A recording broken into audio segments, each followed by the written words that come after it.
Hello guys, in this video I will be talking about how you can run any JavaScript command on your browser. So here I am using Google Chrome as my browser. So right click on your browser and click on inspect. When you click on inspect, it will redirect you to the Google Developers tool.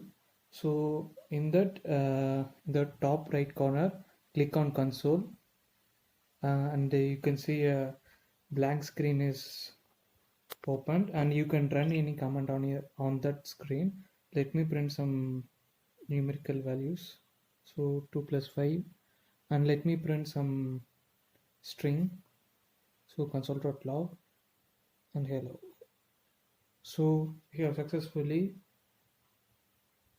run a command in a Google Chrome browser by using Google Developers Tool. So if you like this video, please do subscribe and like and share.